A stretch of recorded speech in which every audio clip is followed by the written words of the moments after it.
nos sentimos muy orgullosos de inaugurar hoy, en presencia de todo el equipo de la Fundación Santo Domingo y su presidente, nuestro nuevo edificio Mario Santo Domingo.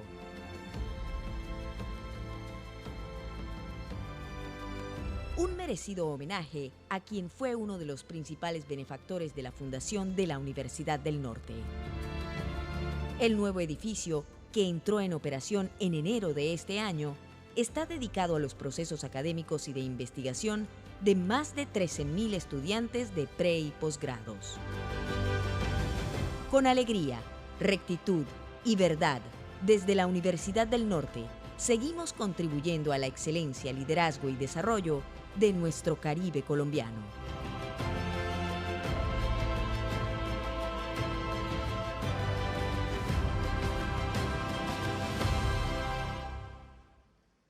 En Barranquilla, la puerta de oro de Colombia, se reúnen la alegría, la pujanza y la capacidad transformadora de todo el Caribe colombiano. Con una ubicación estratégica en donde el río y el mar se encuentran, Barranquilla es hoy un destino incomparable para el intercambio cultural y comercial, el turismo, la oferta de servicios, formar una familia y educarse. Con más de 50 años de existencia, la Universidad del Norte ha sido el centro del pensamiento que ha impulsado la transformación de Barranquilla. Con excelencia académica, investigación y desarrollo, responsabilidad con nuestro entorno y proyección internacional, somos hoy una de las 3 mejores universidades privadas de Colombia. Esta es tu casa, la casa que enseña a triunfar.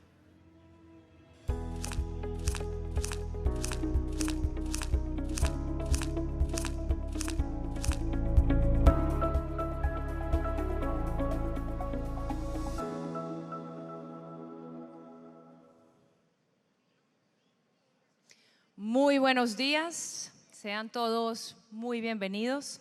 Es un inmenso gusto tenerlos a todos aquí con nosotros esta mañana. Les queremos agradecer que pongan sus teléfonos celulares en silencio para poder tener un buen desarrollo de nuestro evento el día de hoy. En este evento en el que el foco principal es la educación. Mi nombre es Andreina Solórzano, periodista y comunicadora. Voy a estar moderando este espacio esta mañana. Como sabemos, la educación juega un rol fundamental en el desarrollo de niños, niñas y adolescentes y en el ciclo de vida de cada uno de nosotros. En el último año, Colombia ha aumentado las tasas de matrículas, sin embargo, persisten retos, sobre todo en el tema de calidad y de permanencia que debemos abordar. Por eso, la Fundación Santo Domingo se asoció con el Centro de Desarrollo Internacional de la Universidad de Harvard y tienen una alianza especial precisamente para aportar en el desarrollo sostenible de Colombia y en el mejoramiento de la educación.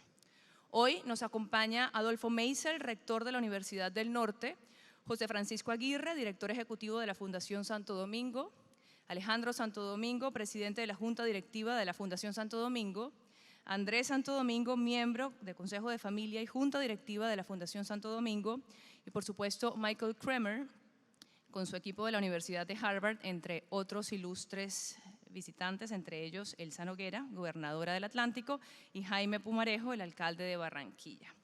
Agradecemos a la Universidad del Norte por prestarnos este espacio, por ser nuestros anfitriones el día de hoy. Aprovechamos para saludar a quienes nos acompañan a través de la transmisión que genera la Universidad del Norte y que pueden visualizar a través de la página web de El Heraldo, en su versión en español, de la emisora Uninorte FM Estéreo, también en español, y en inglés en el canal Uninorte Académico de YouTube.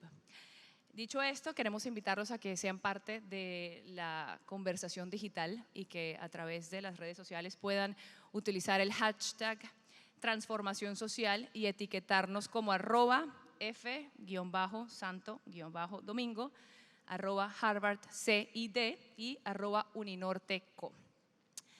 Antes de iniciar con nuestra primera intervención, quiero invitarlos a todos los que vayan a requerir el servicio de traducción simultánea que puedan tomar uno de los equipos de traducción que están en el ingreso a este salón. También hay otro método En las salidas y en la parte posterior del salón hay un código QR, pueden tomar su teléfono celular, allí les va a descargar una aplicación y pueden también tener la traducción ya sea español-inglés o inglés-español. Dicho esto, vamos a darle la bienvenida a Adolfo Meisel, rector de la Universidad del Norte, a quien invito a subir a este escenario.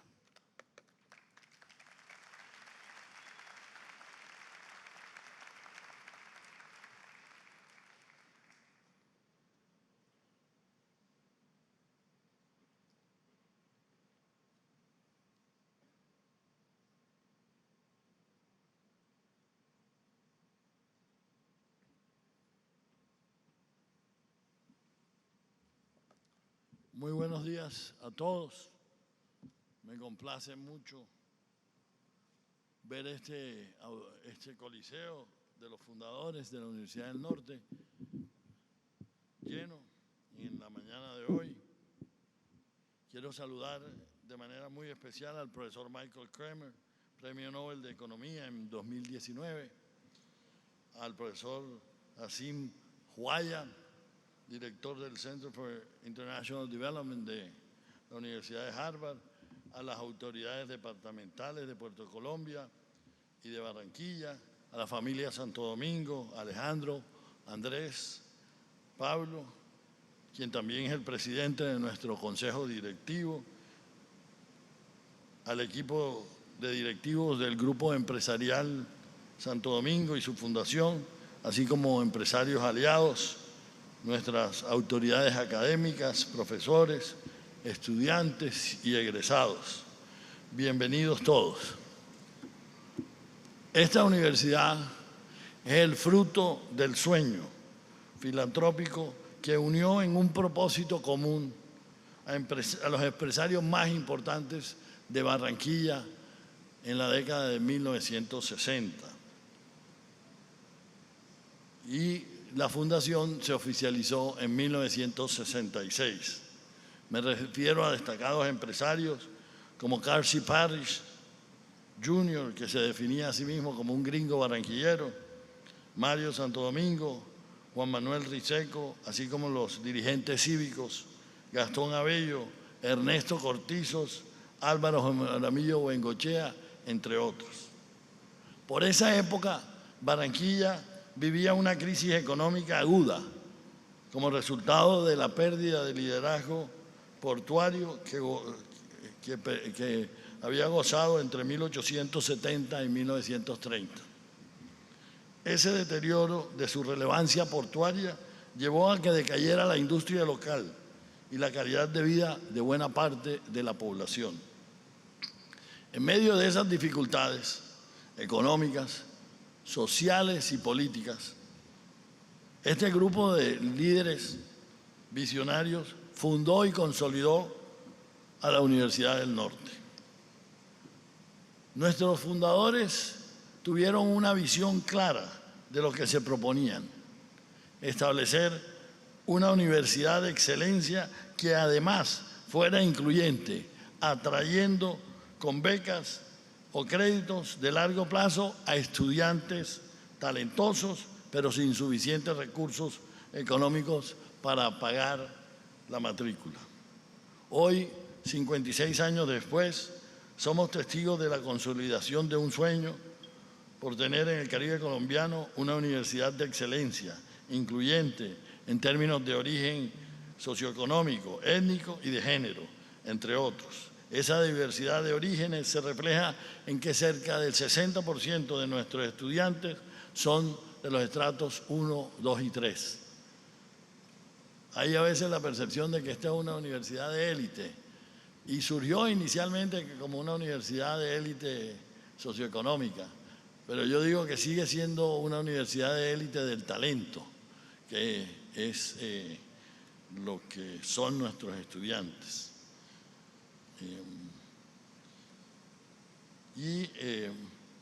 Eso se debe a muchas razones, que tenemos esa diversidad de orígenes socioeconómicos de nuestros estudiantes.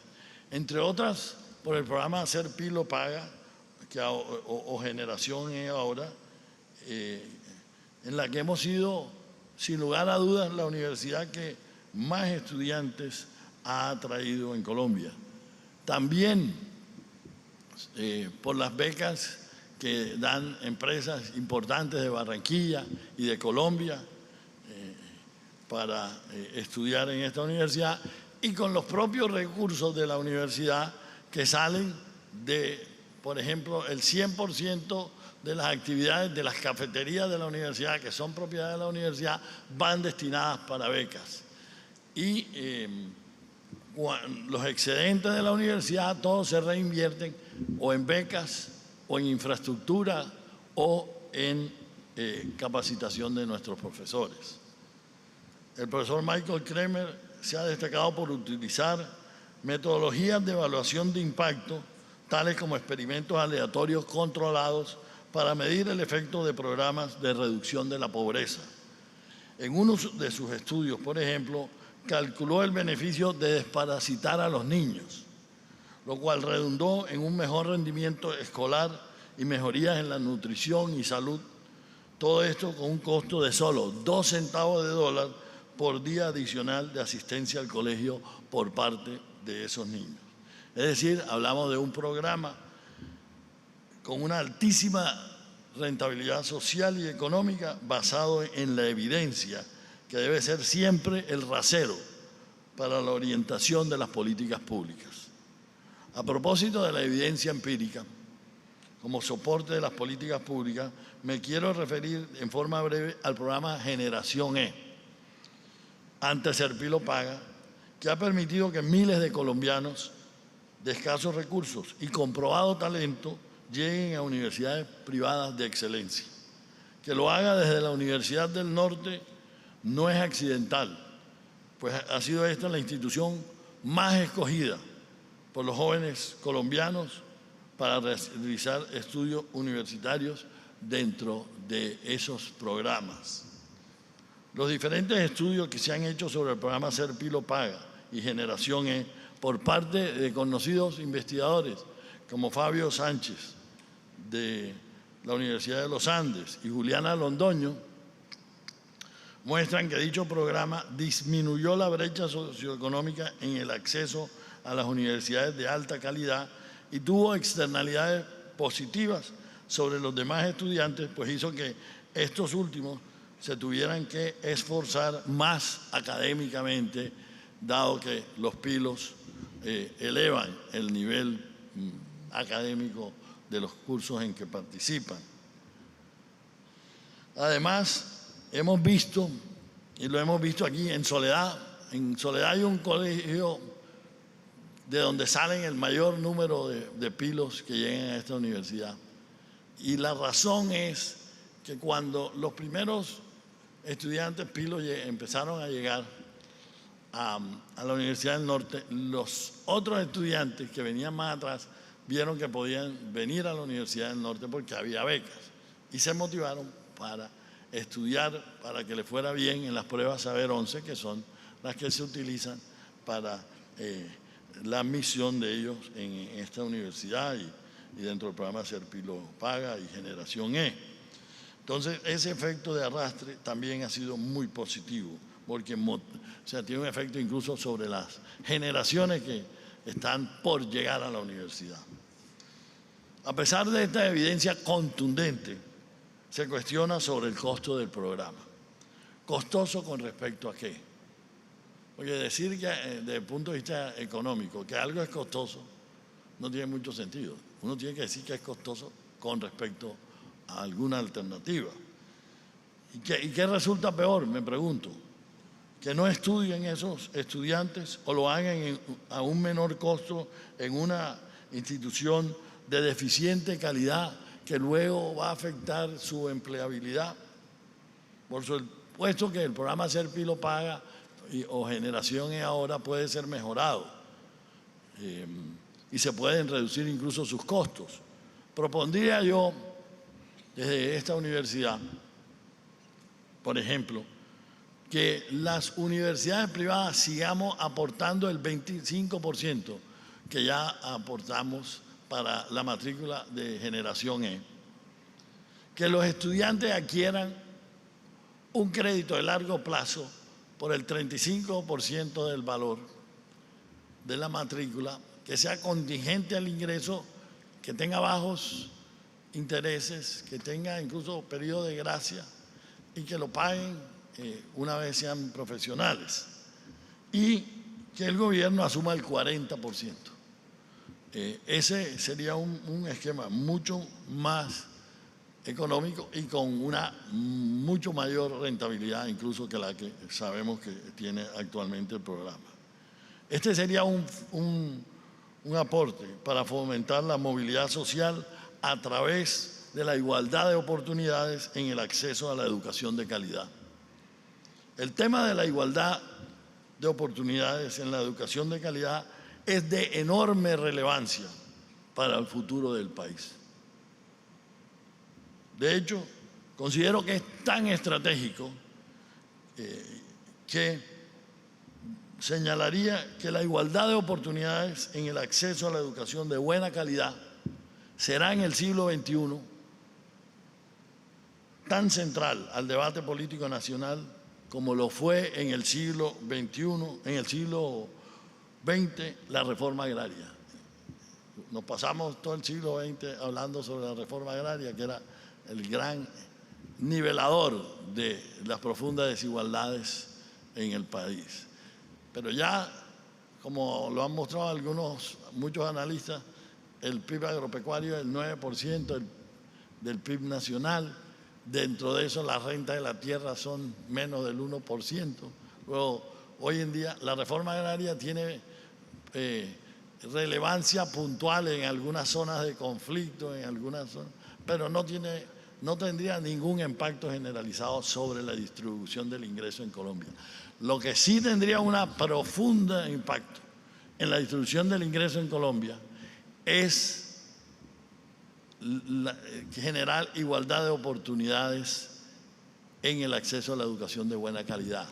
Porque el problema que tenemos es que las nuevas generaciones están llegando a instituciones de muy heterogénea calidad, donde personas con mucho talento terminan yendo a instituciones de muy baja calidad, lo que afecta el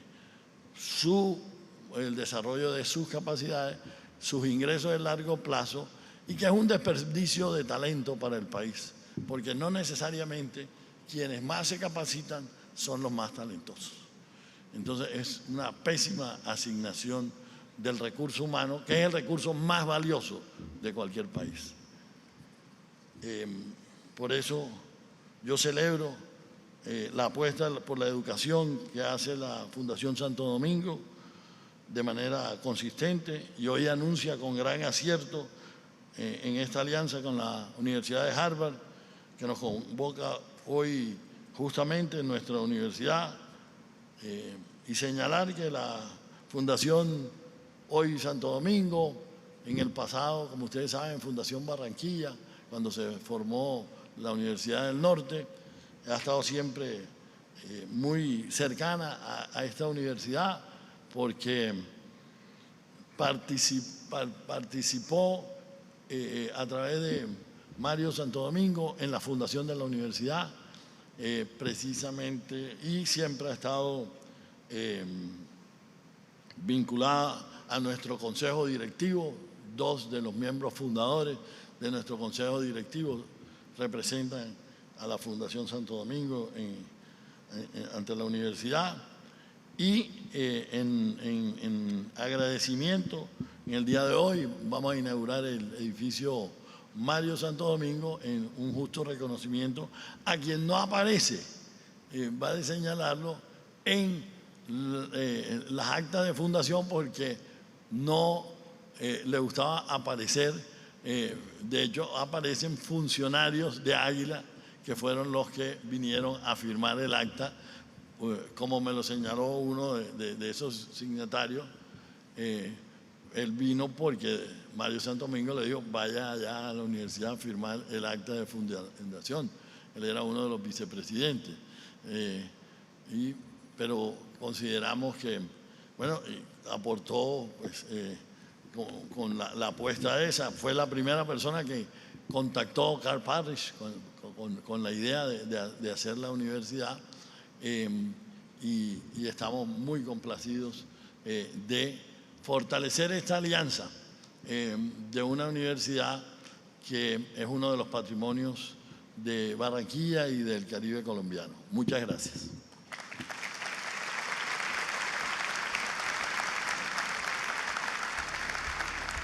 A continuación vamos a recibir a Juan Saavedra, economista del Centro de Investigación Económica y Social de la University of Southern California, quien nos contará precisamente sobre esta alianza de la Fundación Santo Domingo y Harvard University. Bienvenido.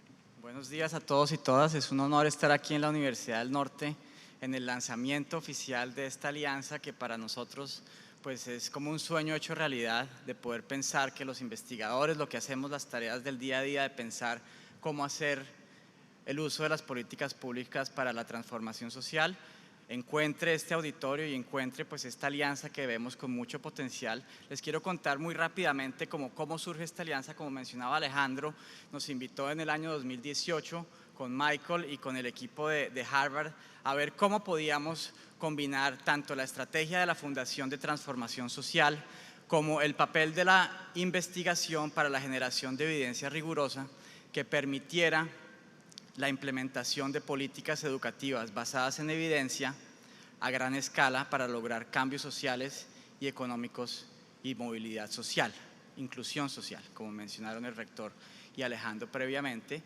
Y entonces, a partir de esta iniciativa hemos venido trabajando en 4 frentes que les quiero mencionar rápidamente como para contextualizar las presentaciones que vienen. Uno es el tema de los efectos de largo plazo de becas escolares para estudiantes de bajos recursos, que nuestros resultados muestran que han tenido un impacto importante en movilidad social y además han sido, desde un punto de vista fiscal, pues muy costo efectivos. En el fondo le han ahorrado plata al gobierno nacional. Una segunda iniciativa que es basada en cerrar brechas de información en el paso de los estudiantes de educación media y secundaria a la universidad, en trabajo con el ICFES y el ICETEX, y 2 iniciativas emergentes que hemos discutido, que han surgido como de prioridades nacientes tanto de la política como de intereses de la Fundación. Uno, la utilización de la transformación digital y la tecnología en el contexto educativo para cerrar brechas educativas. Y el último, que también está en su etapa naciente y queremos contarles rápidamente en qué consiste, es básicamente pensar el tema de la salud mental en adolescentes, que se ha visto gravemente afectada por la pandemia, y cómo el contexto educativo y la evidencia basada en investigación puede ayudar a cerrar, digamos, y a contribuir a esta problemática. Entonces, lo que van a oír del profesor Kramer y del profesor Cuaya es un poco nuestra visión de lo que es el modelo que debe guiar la innovación y la experimentación para generar evidencia rigurosa, y el papel de CID en el cambio económico y social sostenible. Entonces, de nuevo, muchísimas gracias a la Fundación Santo Domingo, a la familia Santo Domingo y sus directivos por el voto de confianza y por la apuesta a una transformación social basada en evidencia. Muchas gracias.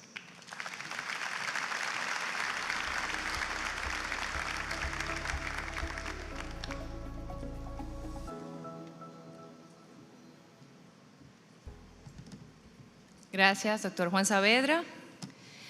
A continuación, la intervención de Asim Cuaya, director del Centro para el Desarrollo Internacional de Harvard. Asim Cuaya, además, es profesor sumitomo Fundación de Estudios Avanzados sobre Desarrollo Internacional de Finanzas Internacionales y Desarrollo en la Harvard Kennedy School y cofundador del Centro de Investigación Económica de Pakistán. Sus áreas de interés incluyen el desarrollo económico, las finanzas, la educación, la economía política, las instituciones y la teoría de contratos y diseño de mecanismos. Bienvenido, doctor Cuaya. Thank you. So I think I have slides. Hopefully someone will put the slides on. Great, and I need a clicker. Awesome. Hello, everyone. It's great to see you guys. This is great. So I just wanted to start by thanking everyone. It's great to be here. It's a bit intimidating. You think I'll be used to talking to large classes and lots of people, but it never gets old. It's always fun. It's always a bit unnerving. I wanted to start off by thanking everyone who's here to spending time with us. I know you have busy schedules and things to do, and so gracias for your presence. I also wanted to thank people who made this happen. So first of all, the Santo Domingo family. Alejandro has been an amazing support for the Center for International Development. He is, if you're unhappy with me, you should blame him, because he's the reason I'm here today. But more seriously, I've never been to Colombia before. This is my first trip. It's just beautiful. I've really enjoyed myself so far. And I'm also excited because, you know, I've gone to lots of countries in the world and traveled.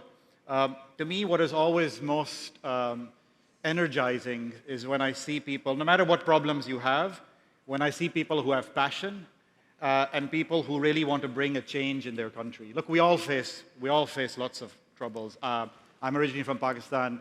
My country is going through massive floods as we speak. But there's always this drive. Juan Pablo and I were talking about this yesterday. There's this hunger. There's this drive to do more, to improve what you are, to improve your people, to improve your community, to improve yourself. And I see that in all of you. I've met all of you in different places. So whenever, as a teacher, you see that in students, it's the biggest blessing. When you're a student who wants to learn, who wants to improve himself, it makes you super happy. So I want to thank you for bringing that. I also want to thank the university presidents. There are a couple of university presidents here. Thank you for being here. I want to thank the governor. I want to thank the mayor. It's very generous of you to be here. I know you're worried about all the problems you're probably about to solve, and hopefully this will give you a small break, a moment to relax before you go back to your tough schedules. So what am I trying to do today? What I want to do today is very simple. I want to talk a bit about development, what we're trying to do, what the world is trying to do. And I want to give us some context on what we are trying to achieve, because it's very easy for countries to think that their problem is only their problem. And you feel very alone in that. That's not true. A lot of what you're facing, the challenges you're facing, millions and billions of people in the world are facing the same challenges. We're not alone in this process. So I want to talk a bit about what we in development, so Michael was my advisor. By the way, another person you can blame if I make a mistake is Michael, because you can always blame a teacher for a student. I want to talk a bit about what we have achieved in development and what we're trying to achieve in the world. And I want to invite all of you, especially the students amongst you. I see lots of students. So in many ways, what I'm talking to you is really directed at you, right? I don't want you to think passively. I want you to leave today and think in your mind, what can I do to improve the area around myself, to improve myself, and to contribute. And to do that, you should recognize that your actions are not just the actions which will affect your city, your town, your neighborhood, your family, but if you succeed, you can literally change the world. I want Colombia to become a place where you solve not your own problems, but people come to you to figure out how to solve their problems, right? That's the ultimate aspiration of any people, is to do such amazing stuff that the world looks at you. You know, I was joking and saying, I think Colombia has I'm from Pakistan, so I know this, you have a branding problem. You know, people come and get afraid and think of Colombia in all sorts of dark ways, drugs and cartels. In my country, people think of terrorism. You know, most of the times I go on a plane, I get randomly checked. But, you know, you can blame the world, but you can also say, look, we need to do more. We need to show the world what we are capable of doing. And I want you all to believe that you are capable. Each one of you could be a next Nobel laureate, right? I mean, you'll get a chance to hear from Michael. Michael refuses to talk about his personal story, but if you can ask him, you should ask him about his personal story. You can achieve, that's the American dream, it's the world's dream. You can be the next Nobel laureate, you can be the next CEO, you can be the next mayor or governor or president, right? So I want you to never forget that. So what I want to do is start with the context of development, talk a bit about what we're trying to do with the Santo Domingo family and the foundation, and then talk a bit about who are we.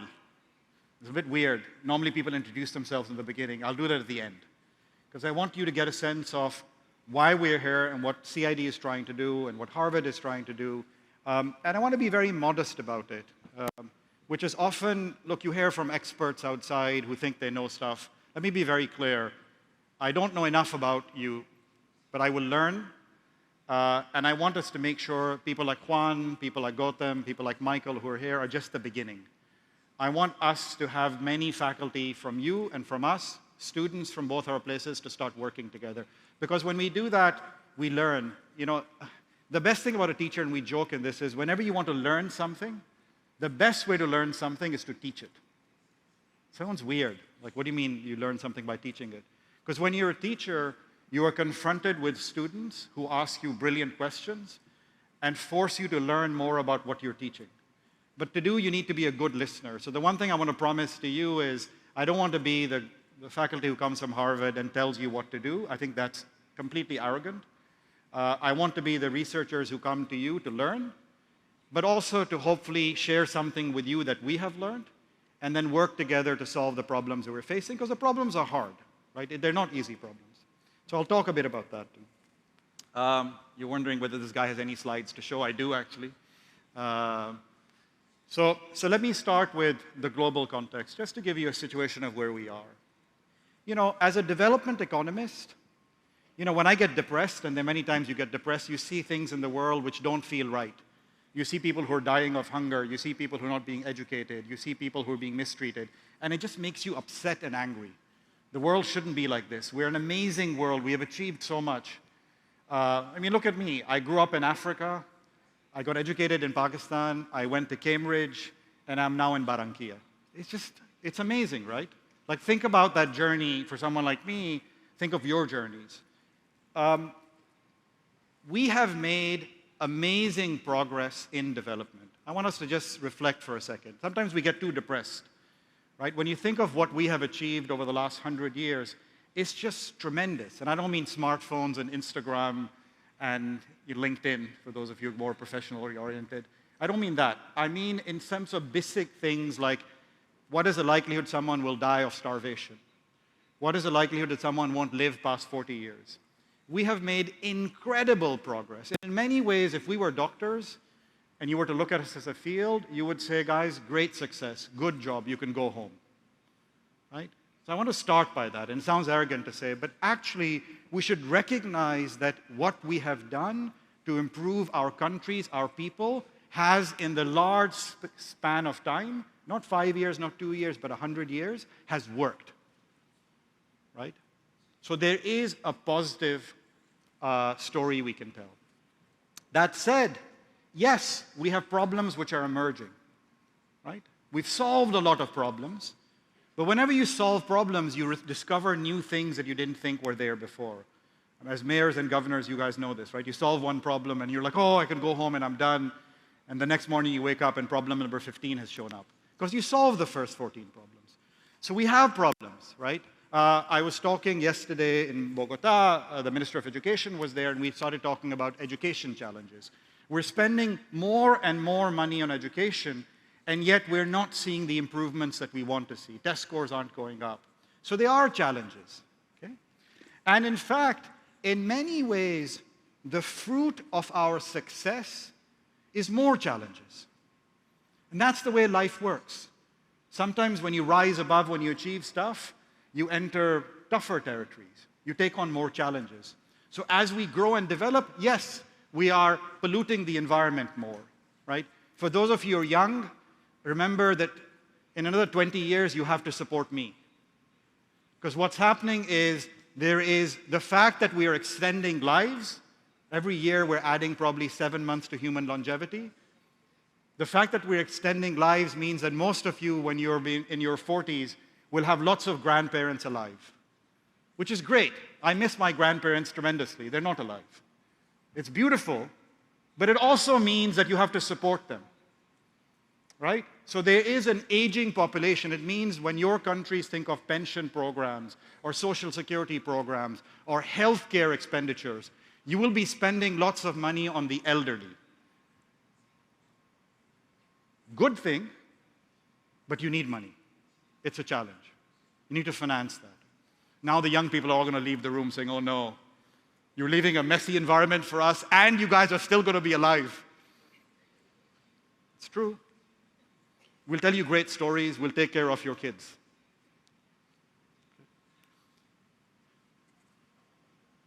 And COVID has made things much worse. I want to congratulate the young people. You have lived through something that most people in their lives will never be able to live through.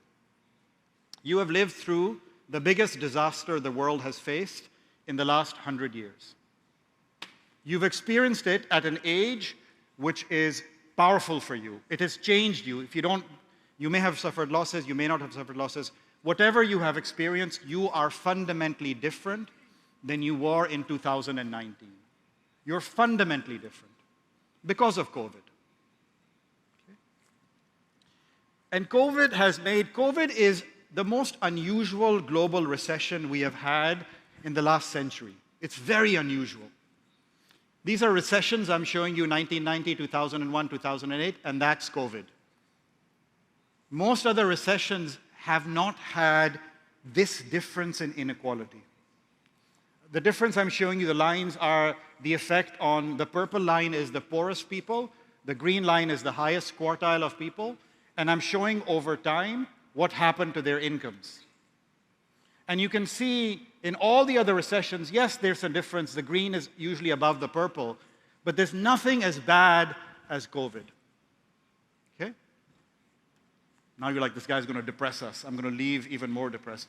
Gautam studies mental health. He's a colleague of mine at Harvard, so if those of you are feeling anxious and depressed afterwards, he's here to help you. I don't want you to feel depressed, but I want us to recognize what we're facing. Okay? This is telling you you're not alone. When you suffer loss, the biggest thing that happens to you, you feel like you're alone. No one else understands you. COVID has affected all of us. This is the share of countries in the world over the last 100+ years which are experiencing the same problem or a problem. For COVID, you can see it's almost 100%. Pretty much no country was saved from this challenge. So you're not alone. Okay? The first thing we see in grief is, do you feel isolated? You shouldn't feel isolated. We're all in this together. Okay? That's a good thing. And COVID is not just a health crisis. It affects everything, right? Health, education, social protection, firms of work. Ask the leaders of your country. Every single sector has not been safe from COVID's effects. Absolutely. Okay? I promise you I'm going to get happier. I'm actually a happy person. These challenges are very complex. The world is a complex place. When you see a poor person and they're struggling, never assume that they're stupid. It's the worst thing you can do. When you see a person who's struggling and making a decision which looks like a silly decision, it's actually not silly. When you think about it, it's a decision made given the resources they have, given the information they have, given the constraints they have. I have yet to meet people in the poorest places I've been in the world. Gautam has been there, Michael has been there. I've yet to meet people who you look at them and say, what the hell are you doing, man? You know, thinking straight. No. Right? They're actually trying to do their best. Okay? So let's recognize that the problems we are facing, we the privileged, we the poor, we the middle class, the problems we are facing are hard problems. They are not easy problems. It's a tough exam. By the way, tough exams are great. I heard you're a tough teacher. The governor said you were very hard. He was her thesis advisor, by the way, if you don't know. And you wanted to give her a full grade, but you couldn't get a full grade. That's what I was told. Tough teachers are good because they make us learn. Tough challenges are good because you learn when you're able to address a hard challenge. So this is what we're facing. I want each of you to be able to look back 20 years from now, 20 years, not that long, and look back at this time and say, we did amazing things. I don't want you to talk back of 2020 and say, sad, depressed, hard, lost. I want you to look back and say, we got the hardest test in our lives, and we did amazingly. Why can we do that? Can we do that? Am I being stupid? Am I being silly? Have I taken Gautam's medicine today? Right? No, I don't think I'm being silly. I think what we have achieved is amazing. This is some of the things that are happening. And Michael, by the way, won the Nobel Prize for one of these things, along with Abhijit Nestor. First of all, what I mentioned, we have amazing connectivity. I never thought I would be teaching. The last 2 years, I have been teaching students who are 5 miles away in my room and 5,000 miles away at the same time. Suddenly, Zoom became a thing. All of you know what Zoom is, right? We are connected more than we've ever been in our lives. It's just incredible. And I think you take it for granted. You know, when I first came as an undergrad, I remember, I'm going to age myself. I flew 5,000 miles. I landed in Boston, didn't know anyone, took my luggage, went up. And a month later, I called my parents for the first time, and I was too poor to afford a call because it was too expensive. AT&T was the only provider. It cost like $5 a minute to call. I didn't have that kind of money. So I called them for a minute and I said, I'm alive, I'm okay, thank you. That's it. Not like, what are you eating today? You know, that granadilla you had is really good. I had a really nice arepa. Nothing like that. You are so much more connected in life and you take it for granted. It's amazing. It's the biggest blessing that we have achieved. Not to send pictures of our cats and what we ate, but to build relationships with each other. The mayor of Bogota yesterday, I was very affected by her in a good way. She said the most important lesson she's learned in life is to build relationships. You have the ability to build relationships with people you may never physically see. That is a gift to you. It's a beautiful gift. Okay? So we have more connectivity. That means we can work together. We can build collaborations together, right? We can work between people who have never seen, will never see, their grandkids will never see each other, but they will work as if they're next door to each other. That's amazing. Imagine you find your intellectual mate, your intellectual soulmate, sitting in India somewhere, or sitting in Tanzania somewhere. That's amazing. Think of what we can do together if you have that ability. So that's a gift to us. We have massive improvements in our field, behavioral science. We understand human behavior far better than we've ever done before. We have used scientific methods. This is what Michael won the Nobel Prize for. We have used scientific medicines the same way we made huge improvements in drug discovery. We are now making huge improvements in which program is working. You as leaders can figure out, was my reform A better than reform B? You just test it out. You don't need to debate it for hours. You don't need to have week-long, you just say, let's try it out. Okay, Juan says A works, Gautam says B works. Let's do both. Let's try it out. Let's see what happens. These are experimental methods that we're using. I guarantee you, if you give me access to your phones, don't do that, by the way, but if you do, I will know more about you than your best friend does in a month. In fact, I will know more about you than you yourself do. That's a very scary thing, by the way. But it's also a really powerful thing, right?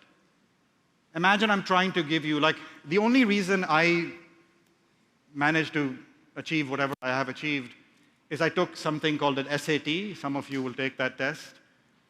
I couldn't show to the US, a good university in the US, that I was worthy. I had no way of doing it. I had my own tests. They didn't care about my local university. Who cares? You went to some silly high school, never heard of it. Someone wrote a letter of recommendation for you. It wasn't Michael Kramer, it was some person you never heard of. I took a test which demonstrated to someone in the admissions office that I was worthy of being admitted.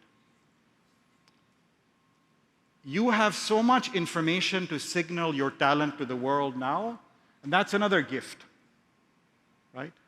All those achievements you've done, all that stuff that your parents love about you, also the stuff they don't like, but also the stuff they love about you. You can digitize that, you can document that. We can lend money to people now with no credit history, with no collateral, based on their own life, their digital footprint. That's empowering. So we're living in a world of massive data creation. In fact, we are digitizing more data. We have digitized more data in the last 2 years than we have in the entire history of humanity before. Just think about it for a second. 2 years, the entire history of humanity.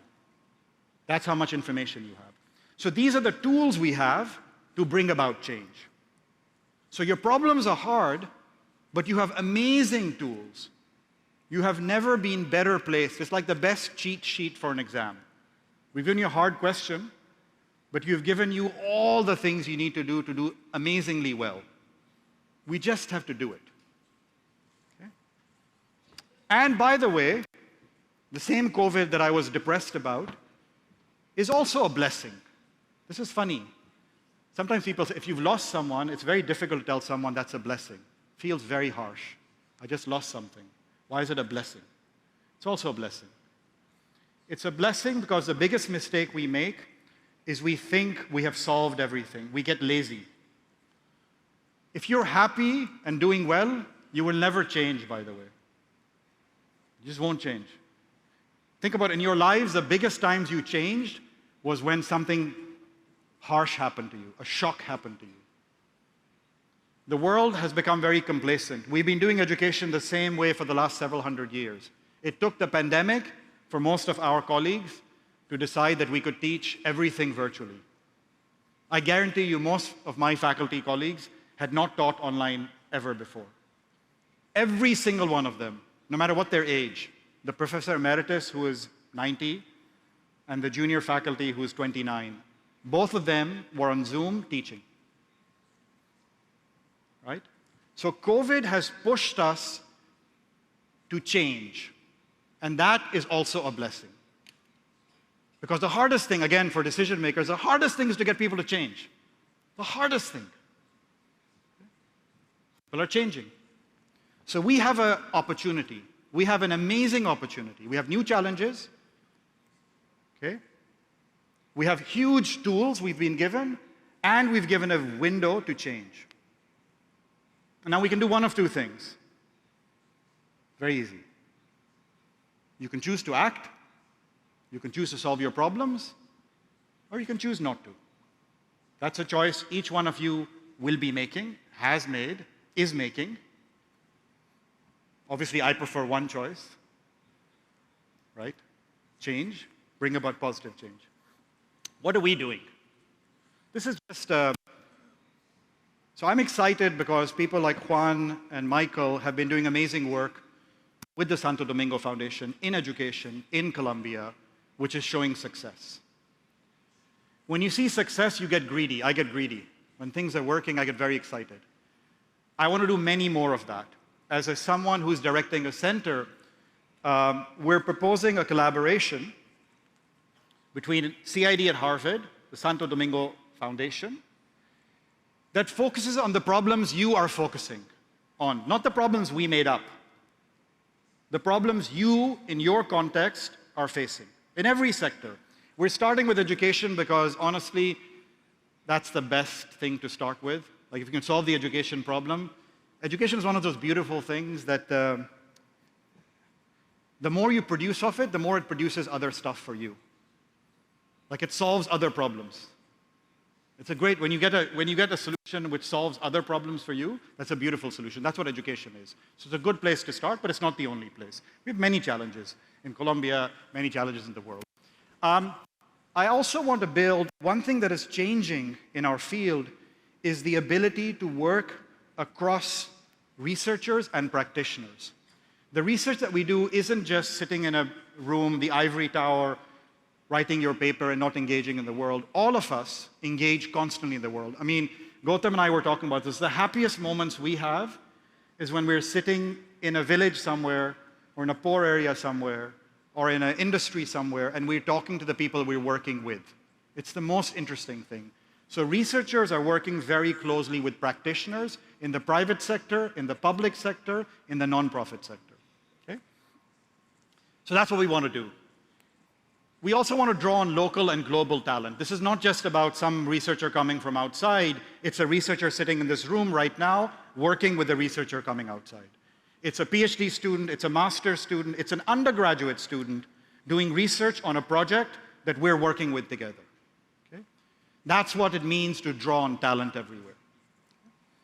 And the tools that I talked about, experimental methods, behavioral and data science, technology, it's using all these amazing tools to solve the problems that you have. That's what I'm hoping to create with support from all of you. Now you might say, what the hell is CID? You said all of this stuff. Who are you? Good question. Actually, I ask myself that question every morning. What am I doing? What is Center doing? Who are we? Alejandro knows this. He's the chair of our council. He knows that I'm self-questioning and doubting constantly and asking. I want to do, actually he tells me that I'm doing too many things, right? Or Carlos did. But it's exciting, because when you're trying to solve problems, you get very excited about it. Right? It's just, so what is our goal? You know, first of all, guys, dream ridiculously big. Don't have anyone ever tell you that you're ridiculous in your dreams. That's what dreams are for. Dreams should be like massive and unbelievable and unrealistic and all of that. Expectations should be lower, but dreams should be big. So my dream is that we should build a thriving world for all. We at CID should help raise everyone's potential, everywhere in the world. That's a dream you want to do. Okay? We do that by bringing researchers and practitioners together. So let me give you some sense of who we are. We're about 120 faculty. You know, we're working in about 116 countries so far. We have a very simple theory. You can bring development change if you use talent. That's it. It's a talent play. If we can get talented people in the world to work together, there's nothing we can't solve. That's it. You may think it's silly, it's naive, maybe, but it works. It has worked historically. We have come together and faced some of the hardest challenges, and we can solve them. So that's what we want to do. We do it in very simple ways. And everything I'm saying, by the way, your university presidents will say a lot. This is what we at universities try to do. Whether we're Harvard, or we're Universidad del Norte, or we are San Andres, whatever university we are, we're trying to solve the same thing. We want to build talent. We want to take all of you who are amazingly talented people and help you grow, become even better.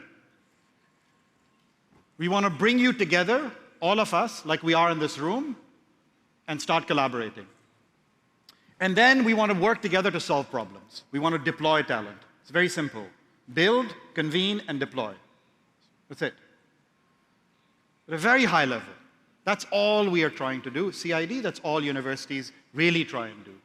We do this in multiple ways. For CID, we teach. We have lots of ways we teach. We do research. I'll talk a bit about this in a second. I'll show you. I just want to end with a few example projects.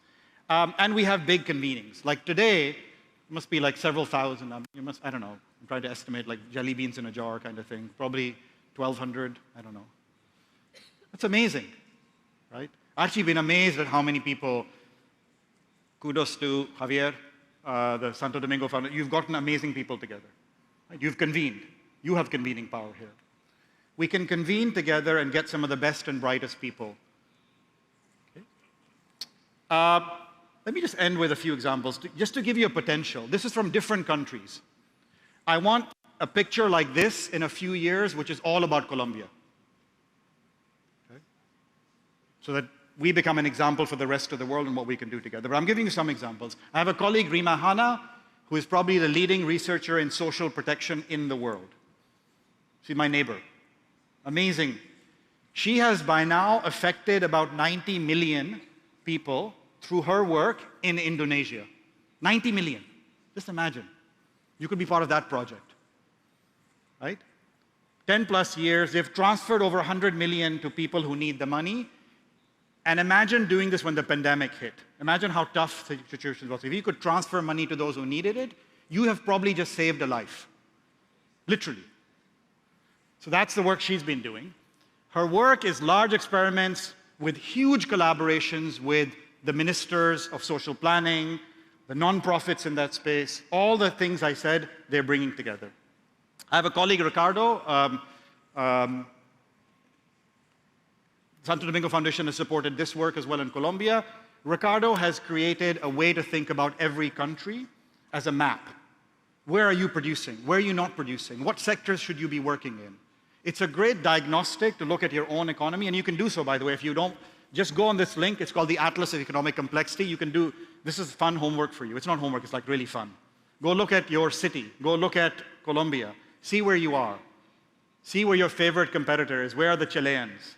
Where are the Mexicans? Compare yourself, right? Just have fun with data, okay? This is something that we can do. This is me. I can't not talk about, you know, one thing I was grumbling and complaining about is when you become director, it's hard to do your own research, so I'm still trying to do my own research. I have spent 20 years, and I talked a lot about this yesterday in Bogota, which is I've spent 20 years trying to improve education quality in Pakistan. And by now, we've been working with about 1 million students. We've sort of interacted with 1,000 schools or so plus. And every aspect of this relationship, you know, this is a broad education market. Because there are parents, there are students, there are teachers, there are schools, there are people who give you textbooks, there are people who give money to schools, there are private tutors who come into this space. We're trying to work in this entire space to change how education works in this country. This is the ambition we have for Colombia, right? Take sectors, build these amazing collaborations, get universities, get your top universities from all parts. We were talking about the president from Cali, right? And we were having this conversation to say, in fact, you suggested it, to say, let's do a collaboration between Cali, between Del Norte, San Andres, get your amazing talent, work and convene, and do amazing stuff with it. I think we can do it.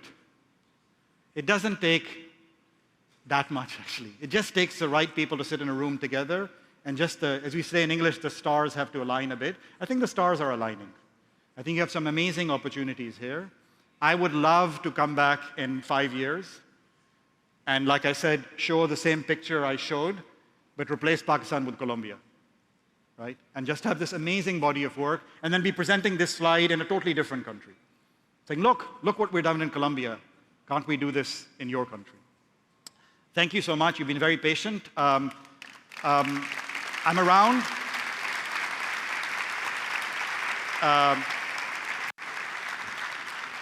You can find any one of us in our team. Michael is here with, I should have mentioned this earlier, I apologize. Michael is now leading an amazing research center. By the way, Michael has built, I don't know how many organizations in the world. I'll let Michael tell you that. But his latest organization is something called DIL, the Development Innovation Labs at Chicago. There's a whole team from DIL over here. Guys, can you raise your hands, the DIL guys? Talk to any one of us about kind of some of the things we're doing. CID people, I'm unfortunately the only CID person. Gautam, I'm going to make you a CID person as well. If you want to approach us in the break or anything, just come to us. If you're a student, if you're a faculty, if you're a dean, it doesn't matter. If you can't find me, send us an email. There's enough local contacts. I'd love to listen to what you have to say. Thank you.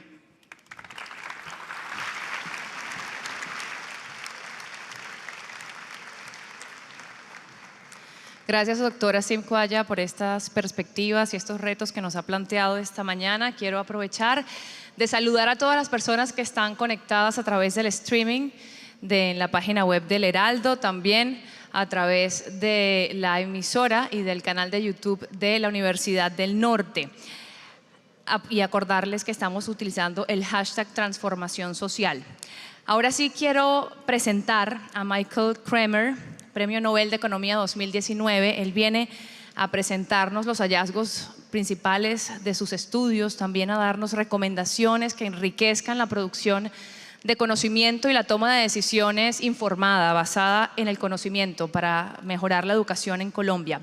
Kremer dirige el Laboratorio de Innovación para el Desarrollo de la Universidad de Chicago, donde es profesor universitario. Fue laureado con el Premio Banco de Suecia en Ciencias Económicas en memoria de Alfred Nobel, mejor conocido como el Premio Nobel de Economía, junto con Abhijit Banerjee y Esther Duflo en 2019 por el uso del enfoque experimental para mitigar la pobreza mundial.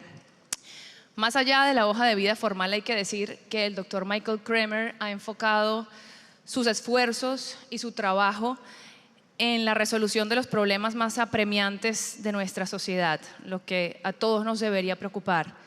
El hambre, la salud, la educación, la superación de la pobreza. Podemos decir que es la cabeza de un movimiento de mentes brillantes al servicio de la humanidad. Por eso es un privilegio que gracias a la Fundación Santo Domingo podamos contar con su presencia, no solamente en este evento y en el que tuvimos ayer en Bogotá, sino también que esté aquí en Colombia haciendo investigación para ayudar al desarrollo de la educación de nuestro país. Es un inmenso placer, doctor Kremer, bienvenido.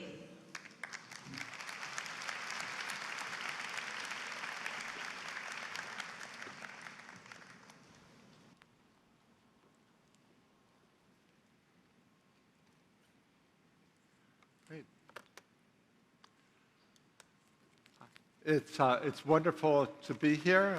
I'm very grateful for the invitation and for the wonderful discussions that we've been having over the past few days.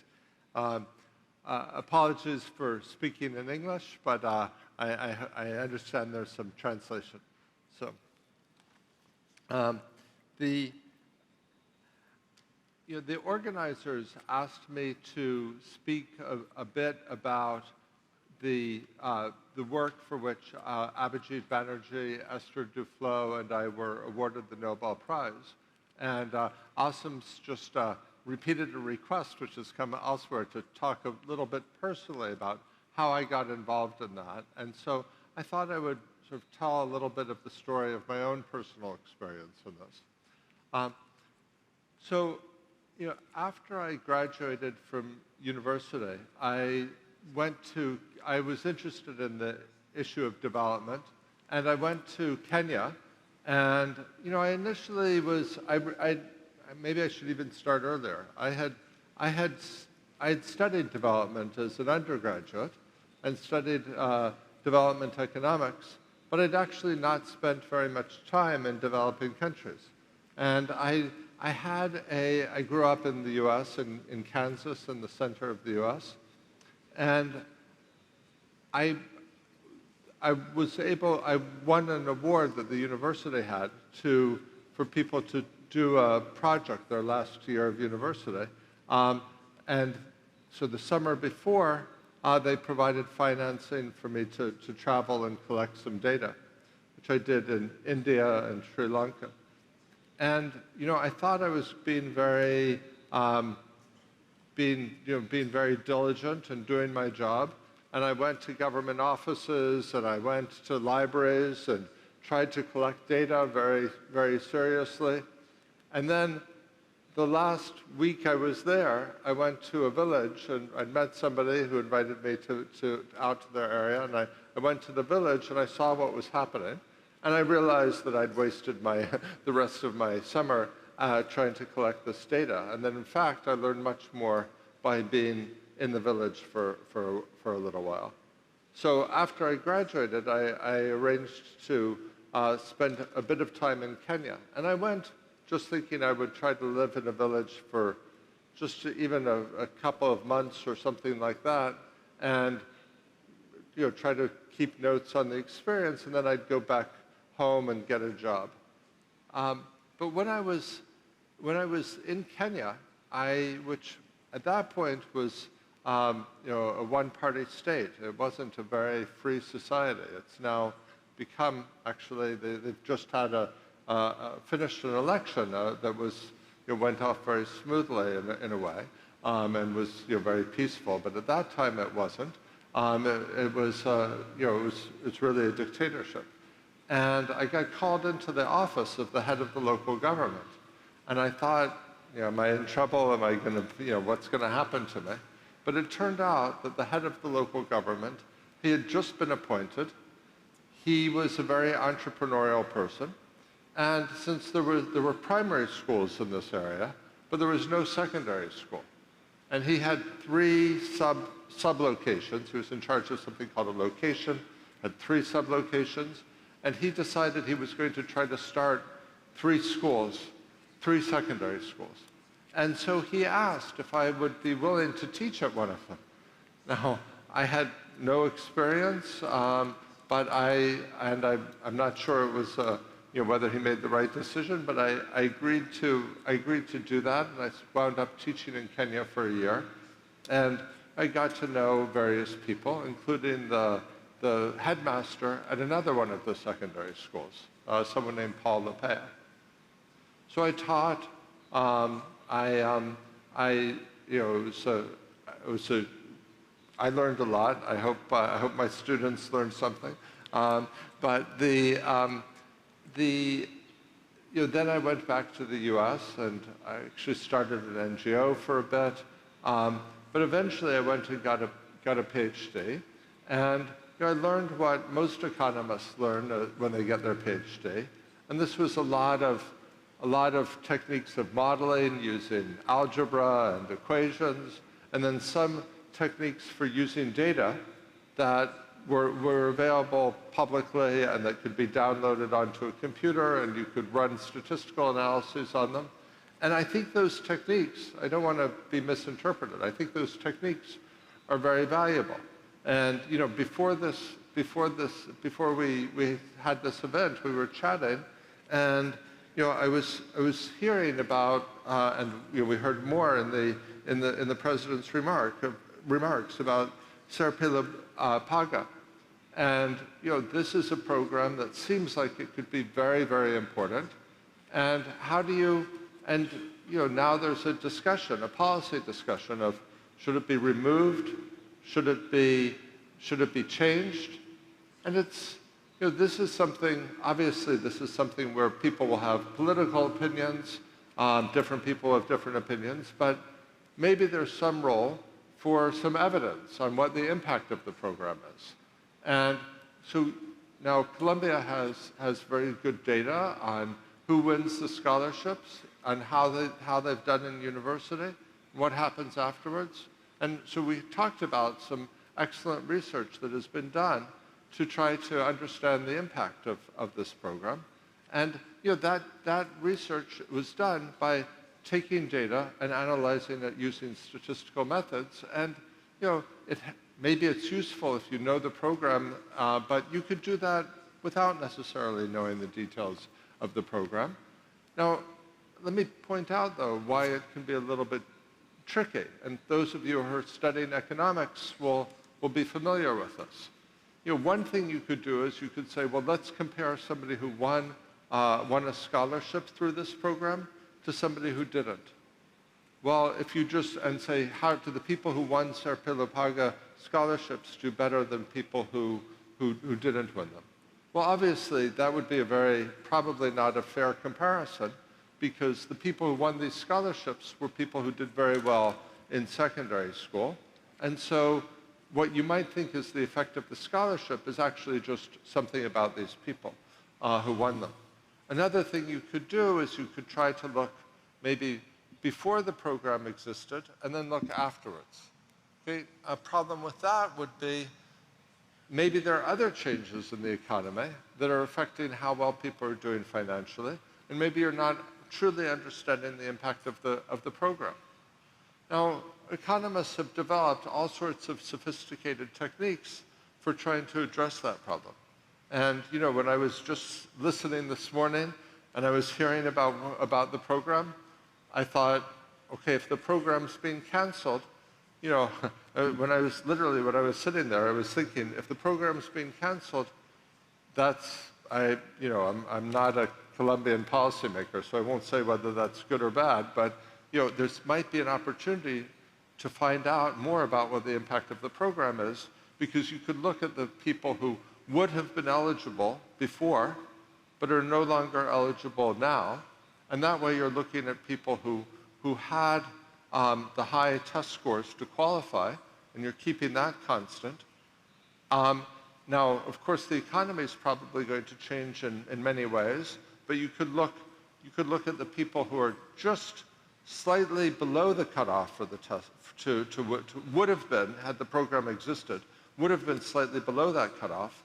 Look at the difference in how people slightly below the cutoff and slightly above the cutoff are doing when the program no longer exists, and you might see some slight difference with just because they scored higher on tests. That will help them even without the program.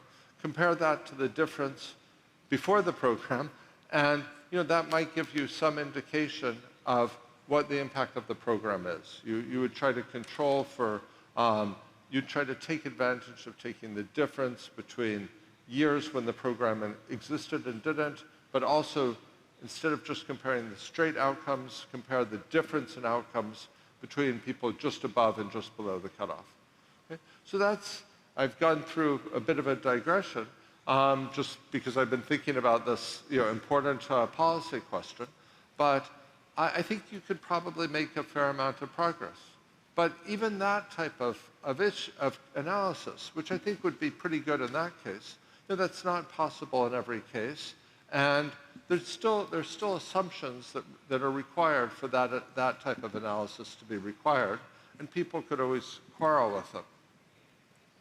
So I seem to be going very far afield. So let me tell you what the link is. That was how I was trained to use those types of techniques.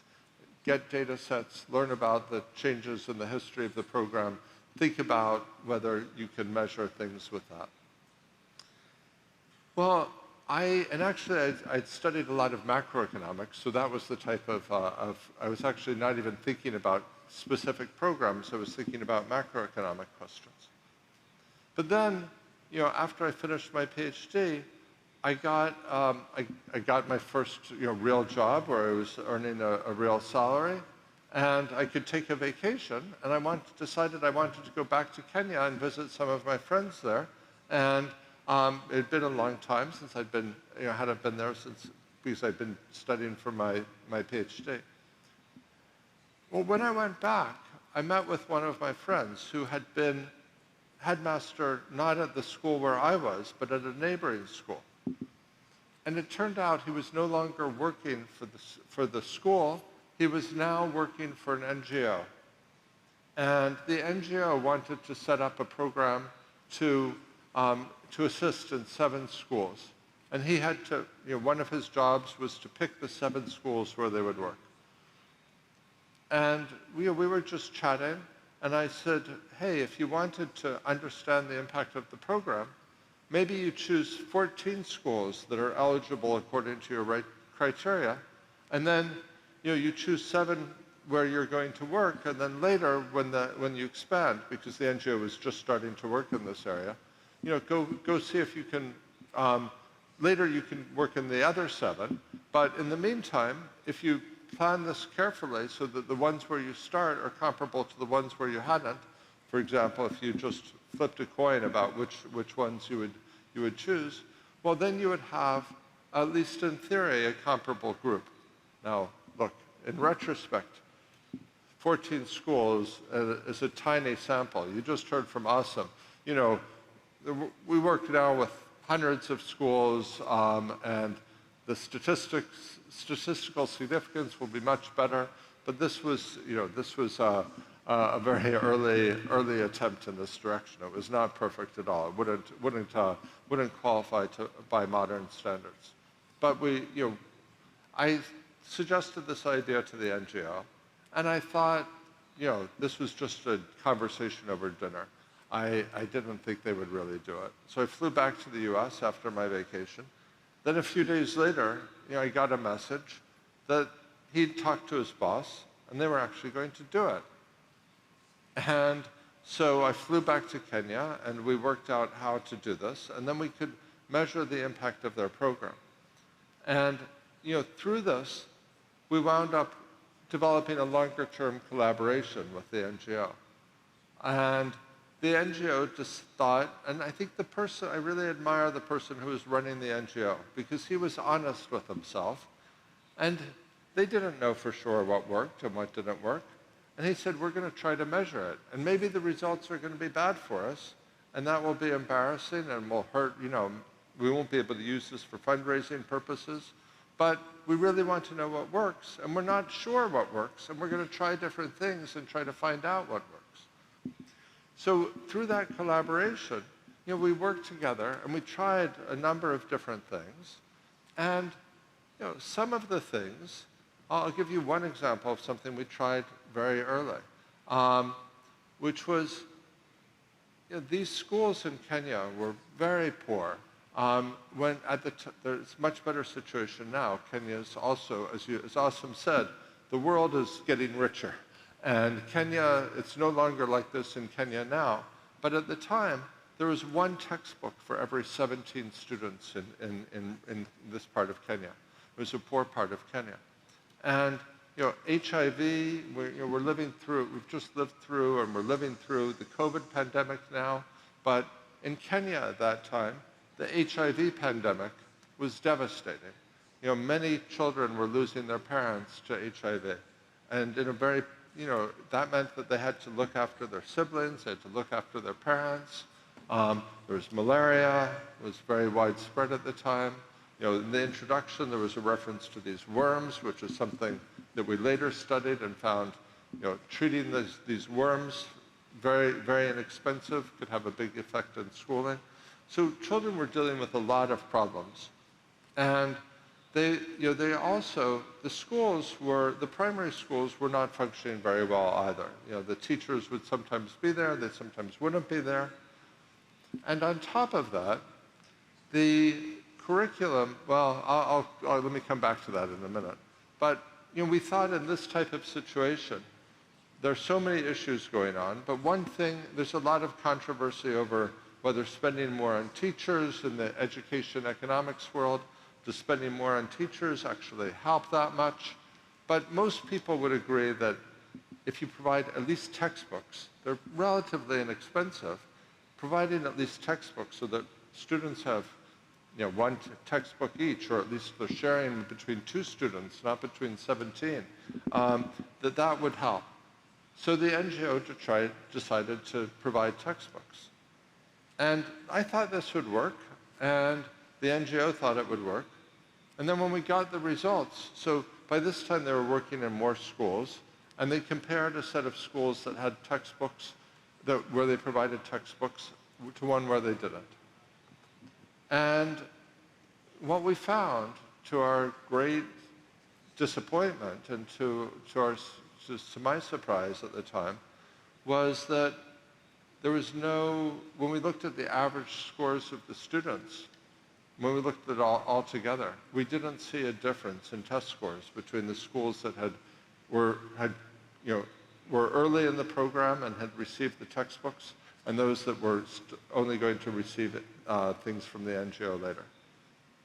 So this was a very depressing result, but I think one of the advantages of, I just earlier talked about different ways to measure things, and economists can be very creative in finding lots of ways to measure things.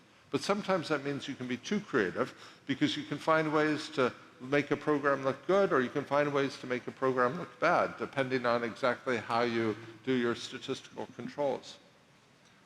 But this one, there's sort of no escaping the results when you do the type of analysis that we did, an experimental analysis, because you're just comparing the schools that got this and the schools that didn't in the test scores. And what we saw was sort of forced us to stop and think, and not just go with our initial presumption that the textbooks were necessarily working. And when we thought about it more, I then thought back about my own experience as a teacher, and I remembered the difficult situation that the children were facing. And in the process of doing this experiment, it's the researchers, it's the opposite of an ivory tower approach, as Asim was saying. The researchers are spending a lot of time talking to you have to design the surveys, you have to go talk to the teachers, you have to go talk to the government officials who are involved in education, talk to the students. And we got the hypothesis, and it's just a hypothesis at this stage, that maybe the reason why the students were not benefiting from the textbooks is that they'd fallen so far behind that it was difficult for them to use the textbooks. And one other thing to note is what were the incentives of the schools at this point, and how was the education set up? Well, this was basically, when the British were ruling Kenya, they set up an education system where school was taught in English. Now, for most kids, they have their language that they use at home, then Swahili is their second language, which is at least related to the language they speak at home, but not particularly closely related. It's French versus Spanish or something. And then English is their third language.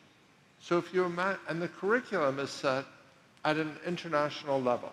So the children are missing a lot of school, worms, malaria, looking after their families with HIV. Their teachers are missing a lot of school, and they're trying to learn in their third language at a curriculum that's set at international levels. Now, that was the British set it that way, but the independent Kenyan government kept it that way because the people in the Ministry of Education, well, they're going to be completely fluent in English. They might, their kids are going to be speaking English. They're not going to have any problem with these textbooks. They're going to give their kids extra help with learning if they fall behind. And I'm not trying to blame them, but they want their kids to be competitive in the international economy. Who wouldn't? So there's a desire to make the Kenyan curriculum as rigorous as possible, or at least to meet international standards. But then in these rural areas, the kids were falling behind, and they couldn't necessarily use it. That was the hypothesis. So what we did, we thought, well, is there a way to use this data to test this hypothesis? And we realized one thing we could do is look at the kids who scored very well in the pretest. We had pretest data. So we looked at sort of the top 20, 25% of kids on the pretest before they got the textbooks. So some schools, their schools got textbooks, some schools they didn't. And when we narrowed it down and just focused on the top 20%, we did see gains. So that was at least some initial suggestion that this hypothesis might be right, that many kids had fallen behind and therefore weren't benefiting from the normal school system. Well, since that time, many researchers, including Abhijit Banerjee and Esther Duflo, were involved in further work to say, well, if that might be the problem, then maybe there could be big gains to remedial education, to helping the kids who fell a little bit behind, not trying to teach them 3 levels above where they are now, but trying to meet them where they are and teach them, based on what they currently know. And that approach is called teaching at the right level. And they did most of this work in India initially. And they found spectacular results from it. So these kids were not, as Asim said, these kids were not stupid. They had not had the opportunity to learn. But if they were given education to help them catch up, they could quite rapidly catch up and then participate in the normal classes. And similar approaches have later been tried in Africa, again with considerable success. And I was involved in one of those efforts. And the approach is now reaching millions of kids around the world. Now this might seem very far away, Africa, India, but let me note that right now the whole world is in some ways in a very similar situation, because children around the world, certainly in Colombia, they've missed a year or more of school. And if you've missed that much school, you're going to fall behind. But what many countries are doing is they're just putting them back into the normal school as if everything was normal. But of course, we all know things haven't been normal during this time. So now this is a case where I think the whole world needs to learn this lesson that you need to adjust the curriculum to meet the children where they are. So that's one example of how I initially got involved, but it's also an example of how questioning your assumptions, how looking at things that don't work and being honest with yourself that they don't work can actually eventually lead to improvement over time. And you have to try many times often to try to get something to work right. And you have to evaluate it carefully, because you may think you have it right, but until you actually look at the data, there are plenty of kids and teachers who would tell amazing stories about the impact these textbooks made. And sure, you could find anecdotes, but until we looked at the data, we didn't know that. And in fact, the same sorts of statistical adjustments and statistical techniques without an experiment, those studies had always shown before that textbooks were very important. But why, what was going wrong with that? Well, probably it was the schools that had really good headmasters, really supportive communities. Those schools probably found ways to get textbooks more easily than schools which weren't as good. So when you compare the schools with textbooks to those without, you're partly picking up the effect of the textbooks, but there's probably a bunch of other ways in which those schools are being run better as well. And so it wasn't until we did this type of study that we really learned what now seems like common sense to me. But at the time, even having taught in these schools, it didn't seem like common sense. What seemed like common sense is kids need textbooks, and if you have one textbook for every 17, that's not enough. So obviously the lesson here is not don't provide textbooks. The lesson here is you need to understand the school system and what's going wrong with that system. And one of the things that's going wrong in both in Kenya and in India was the school system was set probably at an appropriate level for middle-class people, but for the poorest people, it was set at a level that was leaving them behind. Okay, so that's a long example, but I did want to tell that story, and let me now sort of branch out into sort of talking about this more abstractly. But I think this illustrates some of the points. So I'd like to discuss the experimental method a bit further, and I'd like to talk about how governments and other organizations can use it to develop social innovations. So just as this, one example is this teaching at the right learning approach, but to address, I'll argue there are many examples, to address pressing challenges of social challenges, development challenges. Now, I think this can, I'm going to present this in particular. Many people think of this as evaluation. We learn what the impact of a policy is. And that's, again, part of how economists traditionally saw themselves as, well, we're measuring things. But I think if you think about other areas of science, I don't know whether we can call it economic science, but we like to flatter ourselves that it can be. Oh, no, I'm okay.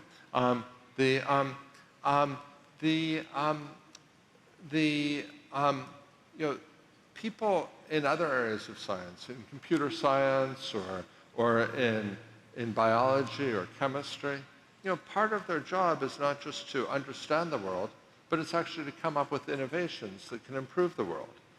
And I think one of the things about the experimental method is that it naturally lends itself to not just trying to measure the effect of programs that the governments have already put in, but to try to think creatively together with partners, as Asim said, with whether the partner is a government official, whether it's an NGO, whether it's a private business, about what are the challenges they're facing, and how can trying to come up with solutions, working together with the partners.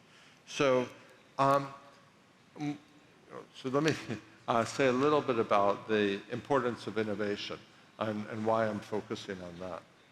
If you think about those charts that Asim put up of things getting better in the world, of poverty rates falling, despite all the problems, of it can sometimes be very hard to see if you're just looking at a few years. But if we go far enough back, if you look over a 20-year period or a 50-year period or a 100-year period, it's clear that we're living healthier lives, we're more educated than we were, our material lives, our standards of living are much, much higher. And what is driving that? Well, there are multiple factors. We're, investing in more capital. We're getting more machines, more factories, and so on. But really, the fundamental driver, most economists agree, is innovation. Now, there are some types of innovation that the private sector has very strong incentives to do.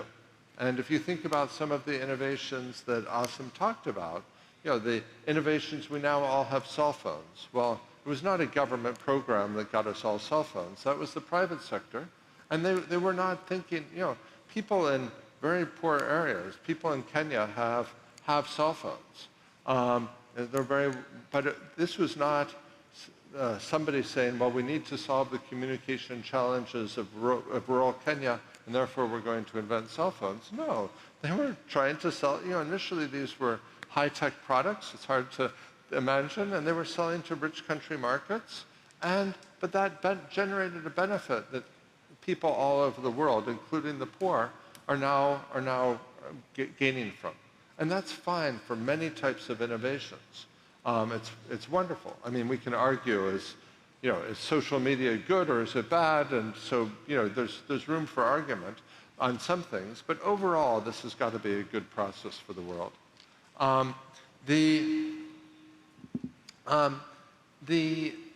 there are some types of innovations where there's not a strong commercial incentive to develop things. So if the Kenyan government is using one curriculum, but it's not the curriculum that would be ideal, well, it's very hard for a private company to make money by improving that curriculum. And that means we're not going to have enough innovation in certain areas of the economy, like how can public schools do a better job? Private universities might be competing with each other but if you're talking about a public school, it's much weaker. Or if you think about the environment, right now, there's not a very strong, there's some commercial incentives to develop cleaner technologies, but they're not as strong as, they don't match the social needs that we have. So there's underinvestment in that type of innovation, and certain types that don't have the market forces drawing them there. And I think there's a real role for efforts to create institutions to allow that type of innovation. And that's, I think one of the aims of this partnership is to develop that type of innovation. I think the experimental method can be very useful in doing that. I just realized okay, I'm looking at the time. So let me say a little bit more about what I mean. Let me move. I'm not going to use most of my slides, but I will use one or two. Great. Maybe my slides aren't working. That would be fine. I'll just finish without the slides.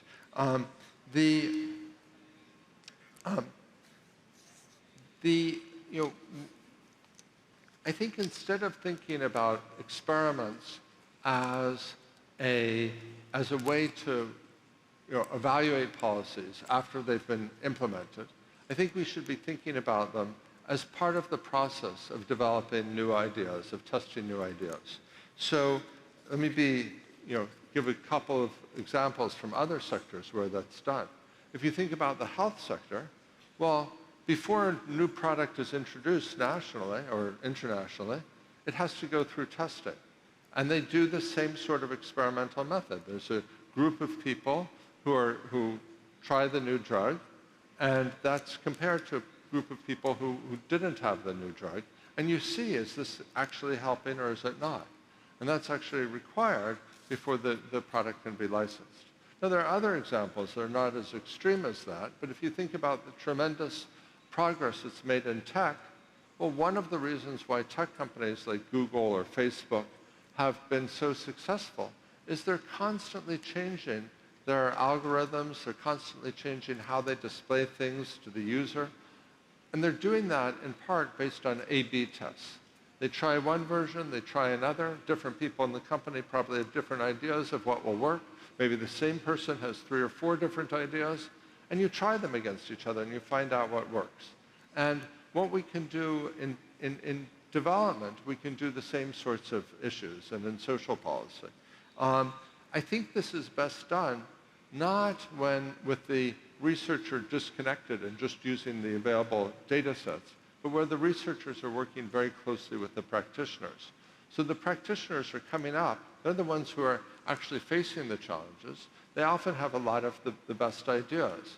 But then what the researchers can do is say, well, we'll help design methods to test the ideas, and also maybe we know the literature of what's been done on similar issues internationally, and we'll throw in some ideas that have been tried elsewhere.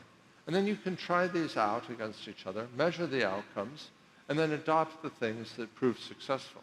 But that's not the end of the process, because that's just, then you have to circle around again, because there's always going to be other challenges, other ways things can be improved. And that type of continuous improvement is what's been very successful in the business world in certain sectors. And I think we need to bring that also to the world of government policy and of how NGOs function. And there are also, while some businesses in some sectors like tech are using this all the time, there are many other businesses that could be using this approach to improve their operations more. So I think that is really the spirit of this collaboration that's being proposed. It's to bring together researchers, practitioners, to have a process where the practitioners identify the problems that they're facing, they propose ideas, there's discussion of possible other ideas, to evaluate them carefully, and then, and as Asim gave a few examples, but really there are many, and I'd be happy to talk about them. One of them that I was involved in was treating children for worms, as was indicated in the introduction. That's something that we found was actually very successful, and that was then scaled up nationally in Kenya and then later in India, and it's now reaching hundreds of millions of children worldwide. And there are many examples like that. Colombia has a wealth of talent in economics. It has a wealth of data to measure the outcomes. And I think that means that Colombia could generate lessons, as Asim said, that can be useful not only for Colombia and can lead to better policies in Colombia, but can generate knowledge and lessons for the entire world. So thank you very much.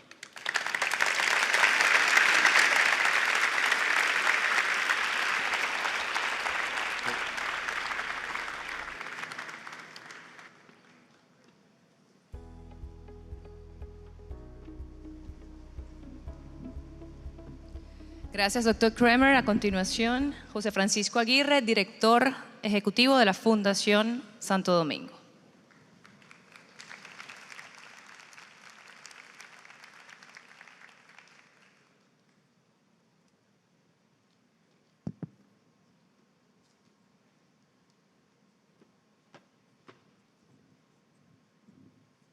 Bueno, muy buenos días para todos.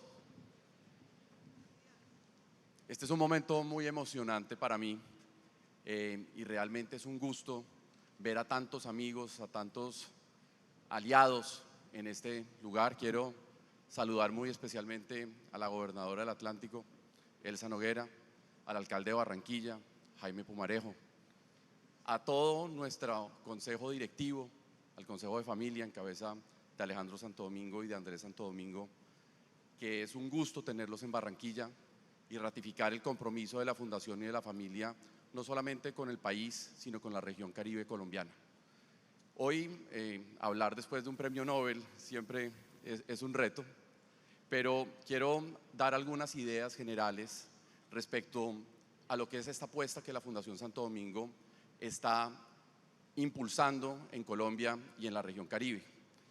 Creemos que la educación es la clave para la transformación. Y eso se ha venido implementando con una visión de alianzas y de impacto desde hace muchos años. En 1960, cuando don Mario Santo Domingo creó la fundación, la nombró la Fundación Barranquilla. En su momento era una fundación creada con varios aliados, empresarios principalmente, que se comprometieron a través de una entidad sin ánimo de lucro a fomentar el desarrollo de la región caribe, pero con un énfasis muy importante en la educación. Y dejando en ese momento, en esa década, 3 legados muy importantes. Uno, el Instituto Experimental del Atlántico, un colegio que hoy es referente por su calidad en Barranquilla y muy importante en la transferencia de conocimiento para otras instituciones en el país. 2, una iniciativa muy importante con el SENA, que fue luego creando unas capacidades para la formación en la región Caribe, en Colombia. Y una tercera, muy importante para nosotros, que es la Universidad del Norte. La Universidad del Norte ha sido, desde los inicios de la Fundación Santo Domingo, una causa muy importante,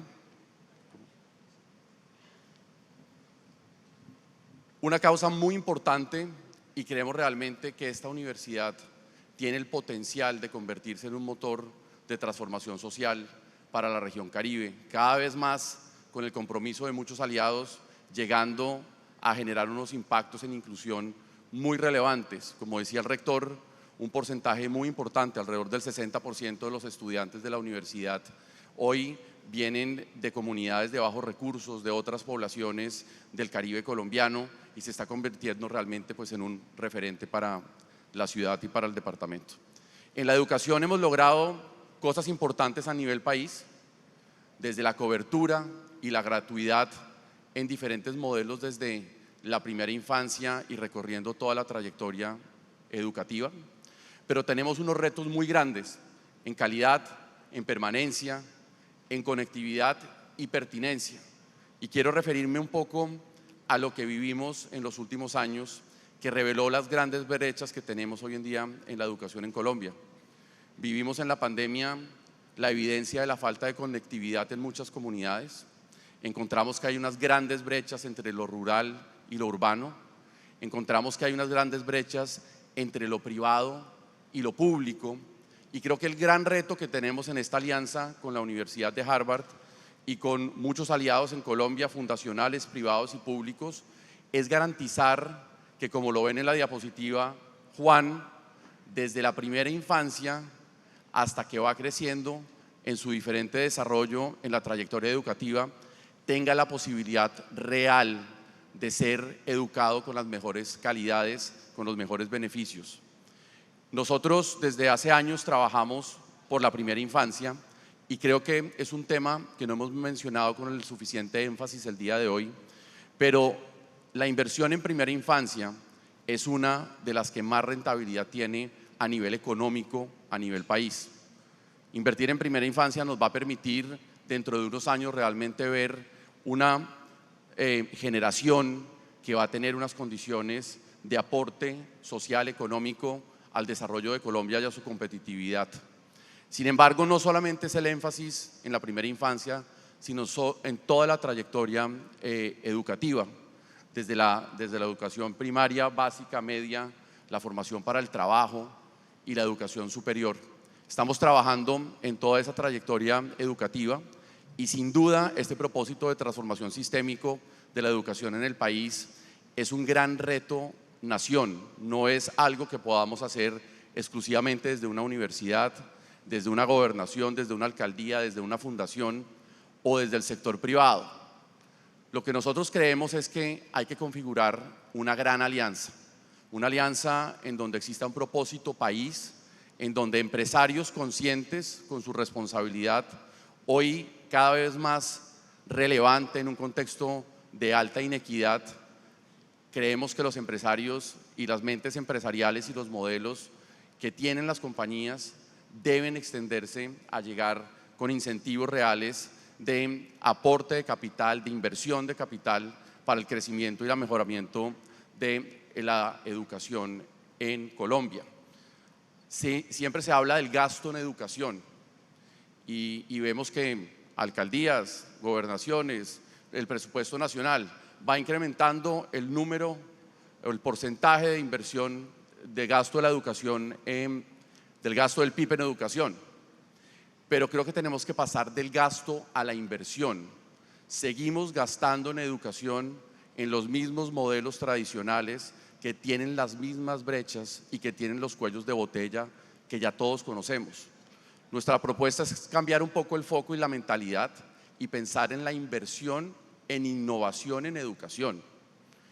Inversión en innovación en educación que nos permita realmente generar modelos que evolucionen rápidamente en este contexto tan cambiante, en donde la inversión en infraestructuras o en conectividad o en profesores o en alianzas internacionales hay que entender bien cómo se prioriza, de modo que podamos tener realmente una transición a una educación de muchísima mayor calidad.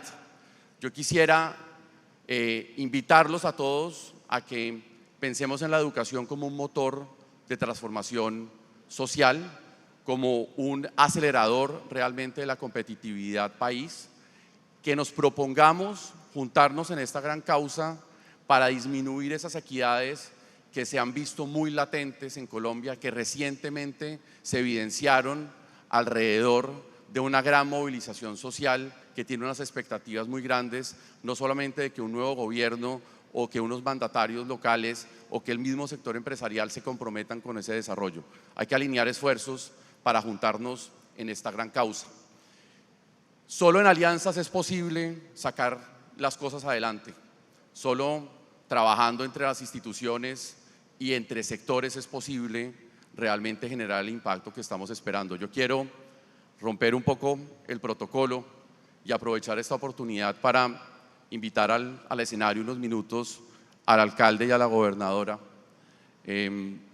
porque la realidad es que desde hace ya un par de años hemos venido trabajando de la mano con la Gobernación del Atlántico y con la Alcaldía de Barranquilla, y creo que vamos demostrando poco a poco que alineando esfuerzos desde lo público, lo privado y lo fundacional, y ahora lo académico, tenemos realmente la posibilidad de generar impactos transformacionales.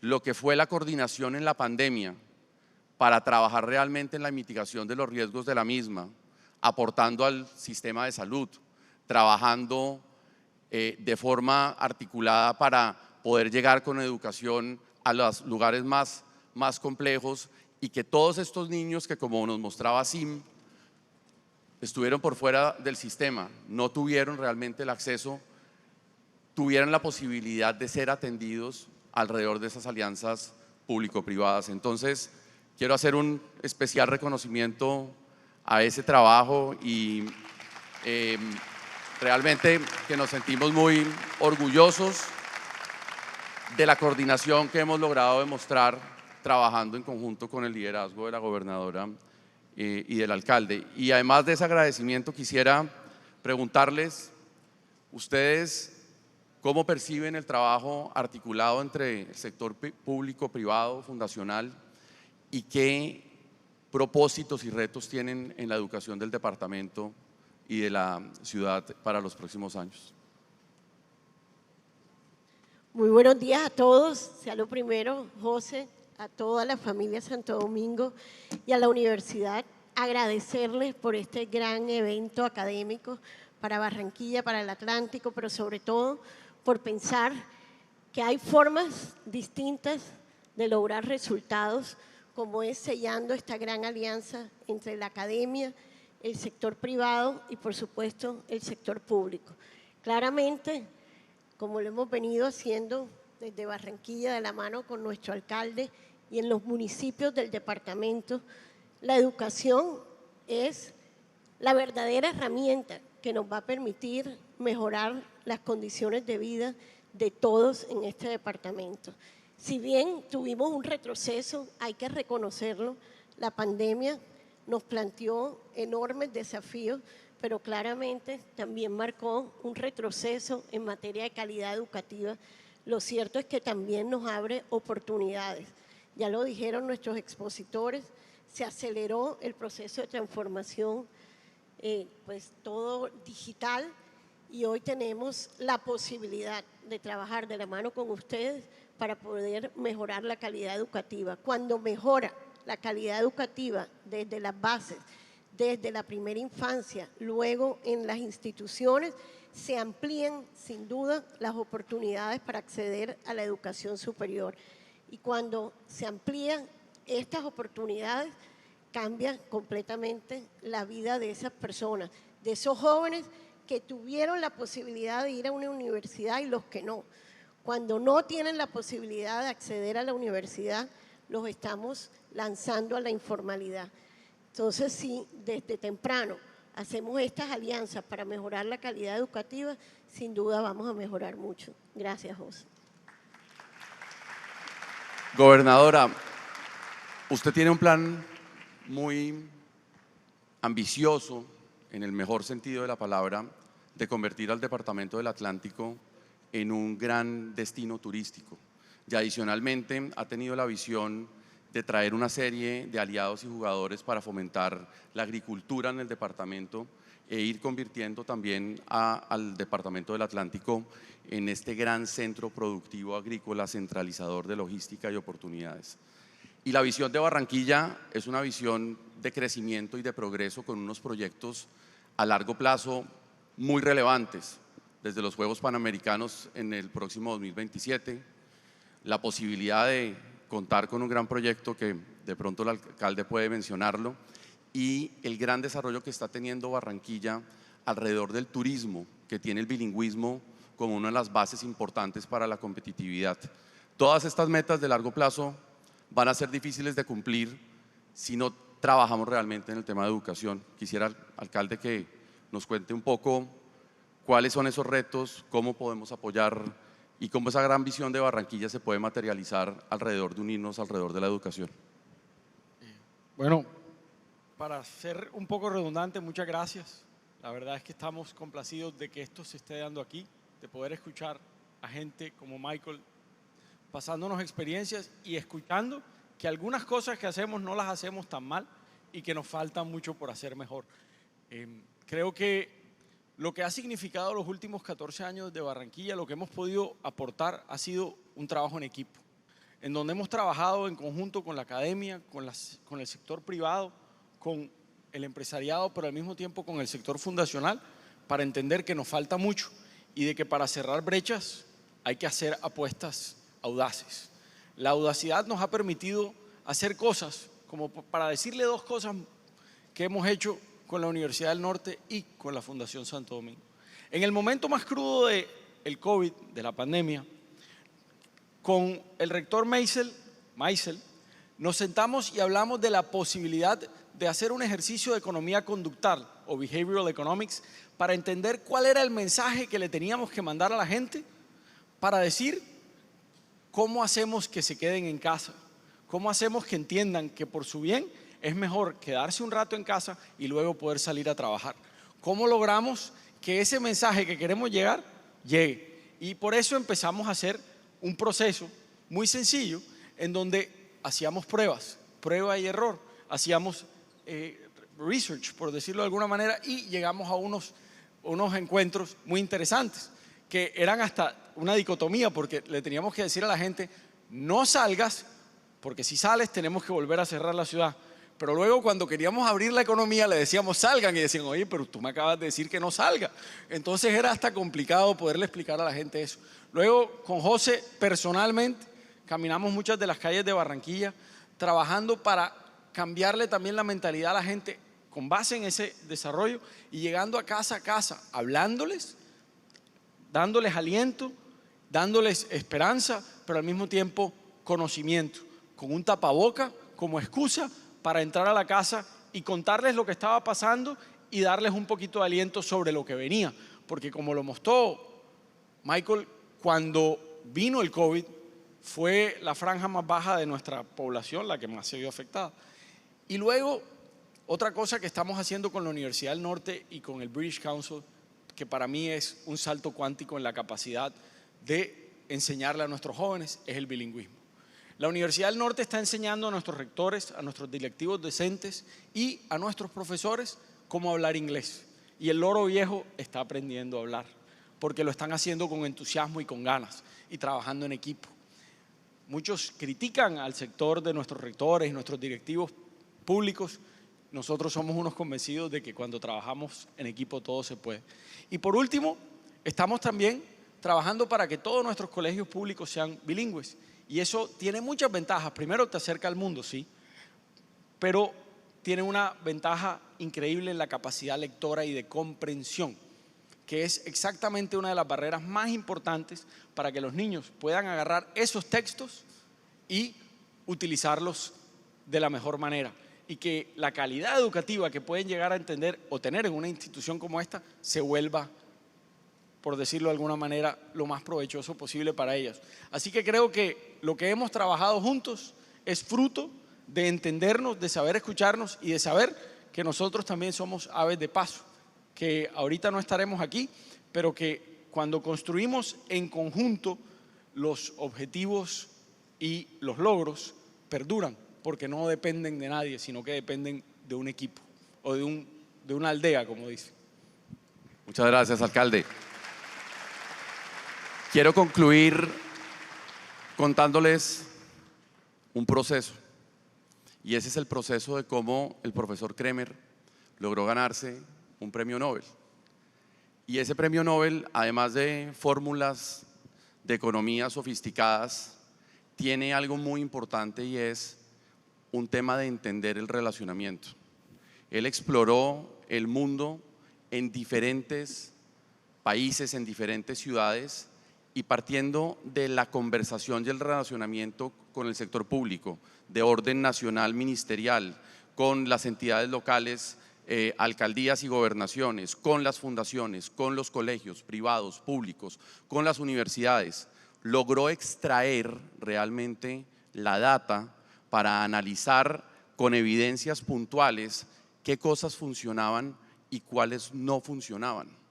Y creo que es un aprendizaje muy grande, porque ese es un proceso de muchísima humildad, de muchísimo trabajo, que llegó a unos análisis muy sofisticados. Y creo que ese mérito se traduce en este momento en esta alianza que doy por lanzada, esta gran apuesta que estamos haciendo entre la Universidad de Harvard, el liderazgo del profesor Kremer en la Universidad de Chicago y todo su equipo de investigación, con ASIM en el Centro de Desarrollo Internacional, con la familia Santo Domingo y la Fundación apoyando todo este proceso y trabajando de la mano con ustedes, en donde quisiera que el Departamento del Atlántico y la ciudad de Barranquilla fueran un gran lugar de énfasis en el pilotaje de todos estos proyectos que vamos a sacar adelante. Creemos que este tipo de articulación es la que va a lograr realmente que generemos evidencia, transformaciones y que pasemos del gasto en educación a la inversión en innovación educativa.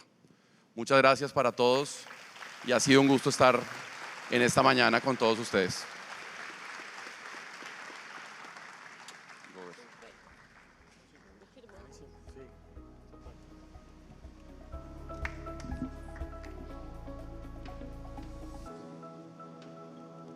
Gracias, José Francisco, al alcalde y la gobernadora. Como bien lo mencionó José Francisco, la Fundación Santo Domingo está consciente del poder transformador de la educación por su aporte en la equidad y en la movilidad social. Por eso, la Fundación Santo Domingo lidera proyectos que generan soluciones educativas de relevancia para el siglo XXI y que permiten además cerrar las brechas de aprendizaje entre niños, niñas y adolescentes. Les quiero comentar que si quieren revivir esta jornada lo pueden hacer a través del YouTube Uninorte Académico, y para más información sobre esta alianza que acabamos de lanzar hoy de la Universidad de Harvard y la Fundación Santo Domingo, pueden ingresar a www.fundacionsantodomingo.org. Con esto damos por finalizado nuestro evento. Les agradecemos a todos su presencia, su participación y esperamos que sea de provecho para todos ustedes. Que tengan un feliz resto de día.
Explora más contenidos de tu interés.